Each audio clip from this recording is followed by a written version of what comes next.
Hey guys, I'm going to be installing my CCT turbo into my 2006 Nissan Pathfinder today. So here's the video for you.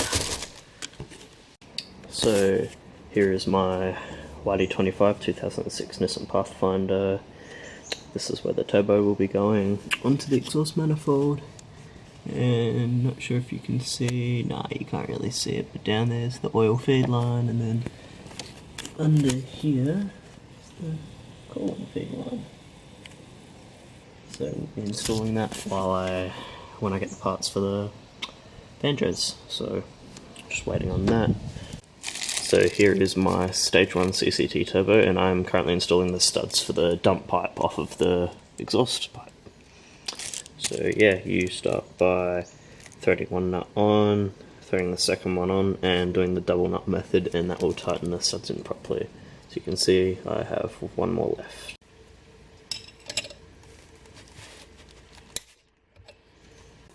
So here are all the studs installed on my turbo, and now it is time to get into installing the coolant and oil feed lines. So before I install the oil feed line onto my turbo, I was instructed by the dudes at CCT Turbo to clean out the oil feed line with carb cleaner if I wasn't purchasing new ones, as it will help remove any blockages in the system. As you can see, it is coming out of the Banjo bolt, so it means it has reached all the way through the system, meaning this will have carb cleaner inside of the lines, so we will have to wait for it to evaporate. So once again, here is the oil feed line, and I'll be spraying more out of it to clean it even more.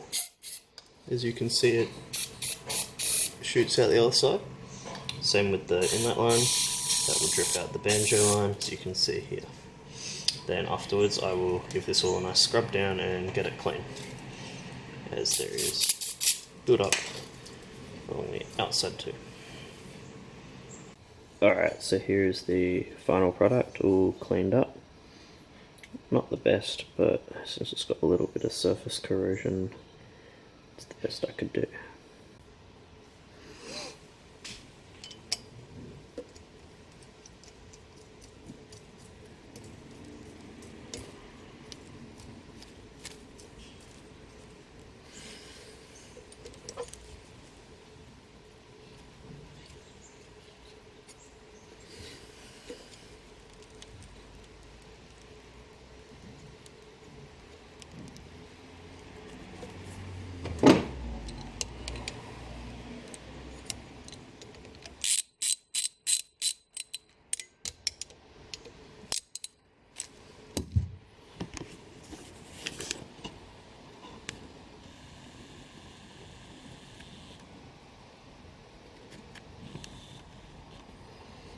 So I do the coolant on first, bolt there, and to make it easier I do the top bolt first, and I use the supplied bag of gaskets, and that is the correct one for the coolant lines.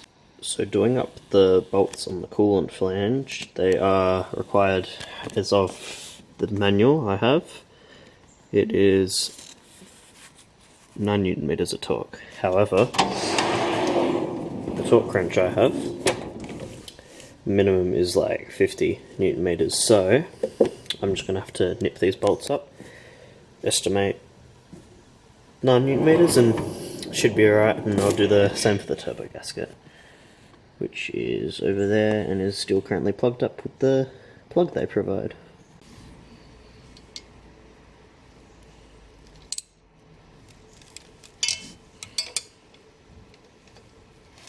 Doing it up evenly is to create no pressure imbalances. Do the top one up, do that all the way.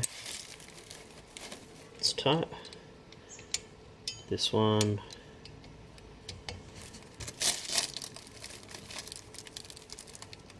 do it to about there,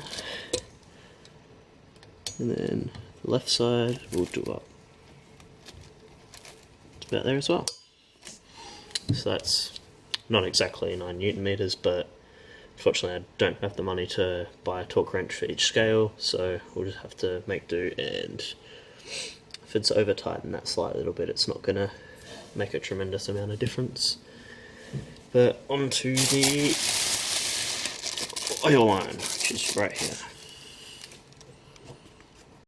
Prior to opening the oil drain line, you can see in the feed line, the camera focuses, move it back a bit,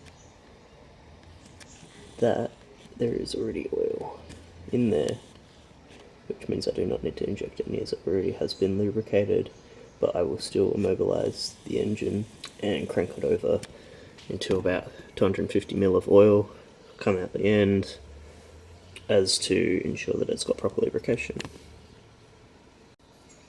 So here is the oil feed line and return line. As you can see, I've cleaned it up relatively well. Clean on the inside due to the carby cleaner recommended by CCT, and you can't really see it through that well, but it's all clean on the inside, no oil residue, no metal shavings, which is pretty good. And yeah, you can see in through there. So yeah, should be all good to be installed right in. So here we are, hooking up the oil feed line to the turbo.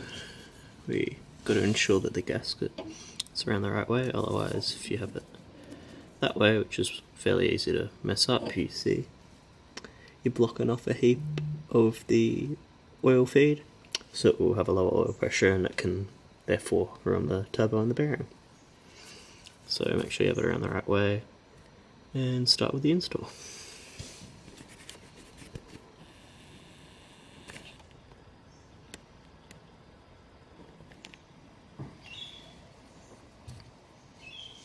Around the right way, put that on, put the bright bolts on, make sure the feed is correctly installed,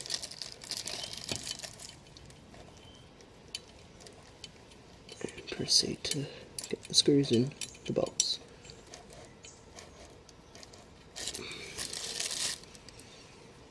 There's one in. Twist the end up a little bit, put the second on, just using my hand to start off with.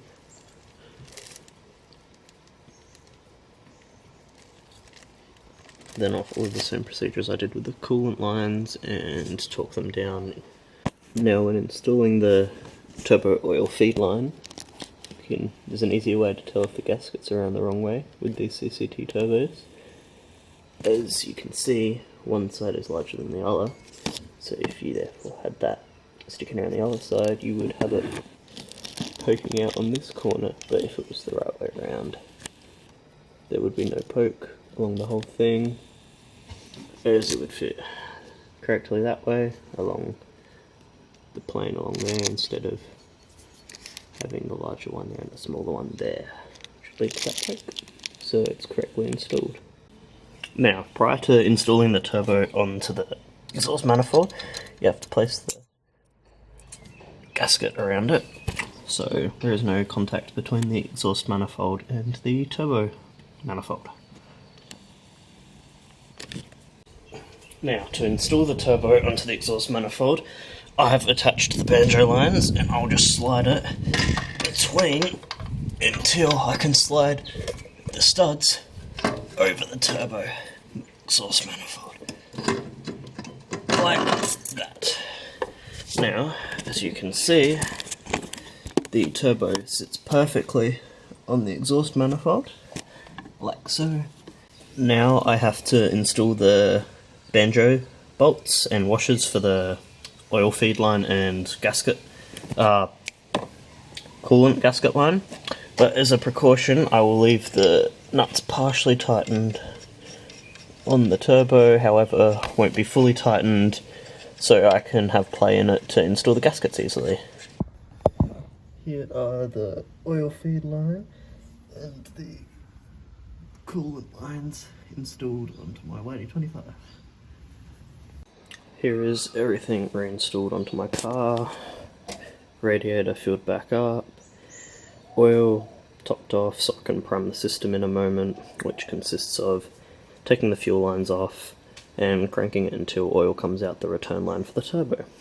So hopefully I have enough battery left for that. So it's all primed up. I couldn't really get too much on film as I'm doing it myself and had to crank it and check for oil.